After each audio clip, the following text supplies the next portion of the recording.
Manikandan sir, நீங்க இந்த ஸ்பீச்சை கேட்டீங்களா? நான் சத்தியம் டிவி நேயர்களுக்கு வணக்கங்க. பொதுவா இந்த பொழுதுபோக்கு நிகழ்ச்சி, காமெடி இதெல்லாம் நான் பாக்குறத நிறுத்தி ஒரு 4 வருஷம் ஆயிடுச்சுங்க. நான் இவரோட பாத்தீங்கன்னா விவேக்கோட நல்ல பெரிய ஃபேனு. விவேக் மறைஞ்சதுக்கு அப்புறம் நான் பெருசா அந்த மாதிரி இதெல்லாம் எதுவும் பாக்குறது இல்லைங்க.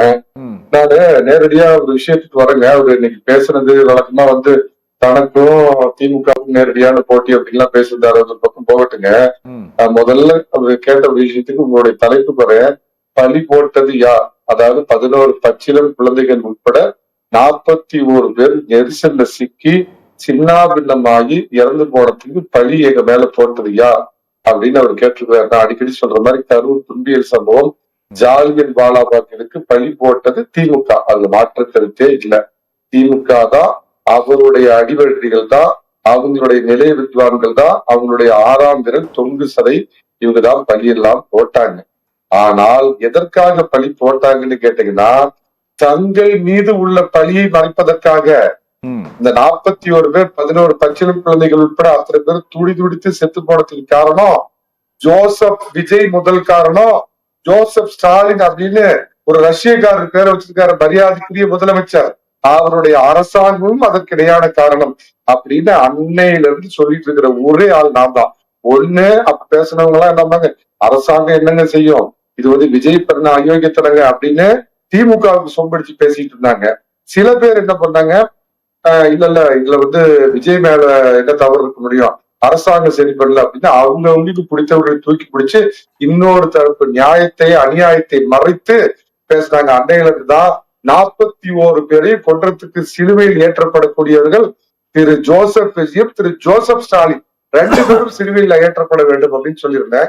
அதனால பழி போட்டவர் தான் பழியை மறைக்கிறதுக்காக இந்த பொல்லாத பாவம் இவரை பாக்குறதுக்கு இவர் 11 மணிக்கே வரேன்னு சொல்லி ட்விட் போடுவாரு. 7 மணி நேரம் லேட்டா போவாரு.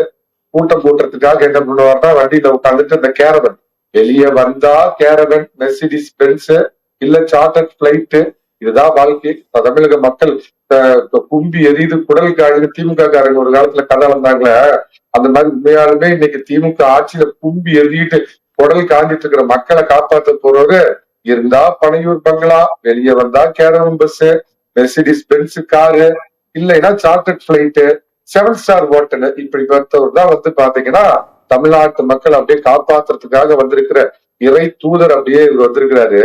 நான் ஒண்ணு கேக்குறேங்க, துக்கம் விசாரிக்கிறதுக்கு கூட எல்லாத்தையும் பனையூர் பங்களாவுக்கு பங்கு தந்தை கூப்பிட்டு அங்க எல்லாத்துக்கும் பாவ மன்னிப்பு கொடுத்து ஆசீர்வாதம் பண்ணி அவங்ககிட்ட மன்னிப்பு கொடுத்தாரு. எல்லாத்துக்கும் மன்னிப்பு வாங்கினாரான்னு எனக்கு தெரியல. அது கூட போடு சார், நான் விமர்சனம் பண்ணல. ஒரு மனிதன், அவர் ஒரு கிறிஸ்தவ மதத்தை சார்ந்தவர். கிறிஸ்தவ மதம்ங்கிறது ஒரு அன்பை போதிக்கின்ற மதம்.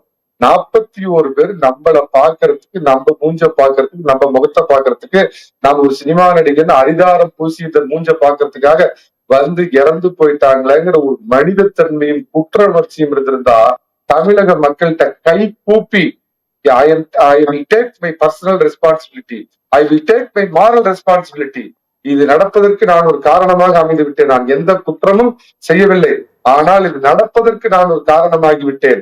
இன்னைக்கு 41 பேர் இறந்து போயிட்டாங்களே, இதற்கு தமிழக மக்களே என்னை மன்னித்துக் கொள்ளுங்கள் மண்டியிட்டு மன்னிப்பு கேட்டிருந்தா இவர் ஒரு மனிதன் அப்படின்னு தமிழக மக்கள் இவரை கொண்டாடி இருப்பாங்க.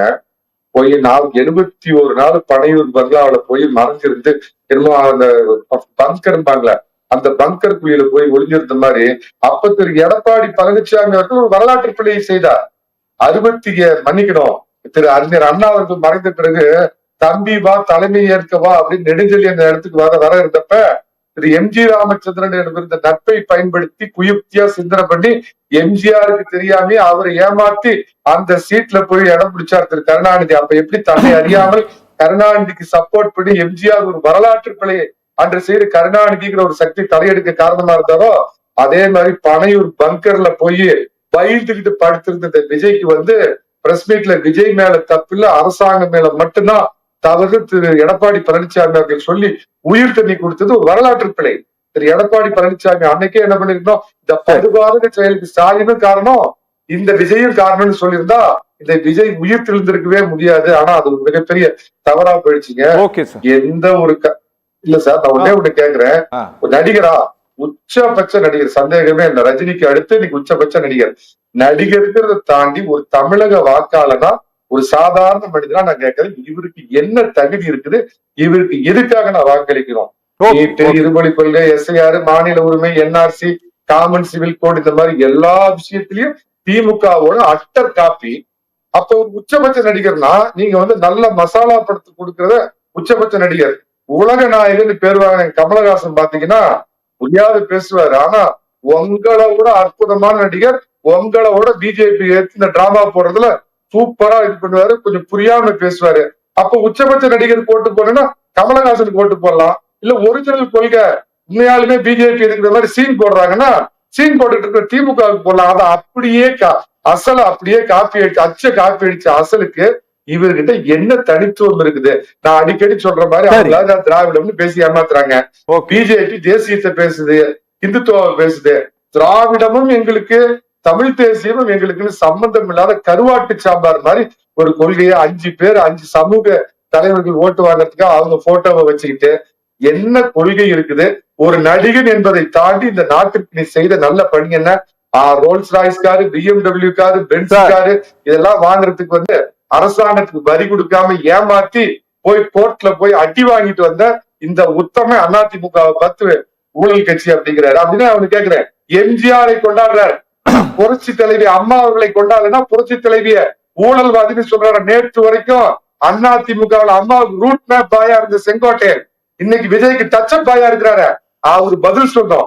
உண்மையான அம்மாவால் உனக்கு வாழ்வு கிடைச்சுதான் செங்கோட்டையனுக்கு பதில் சொல்றோம். Okay sir, okay.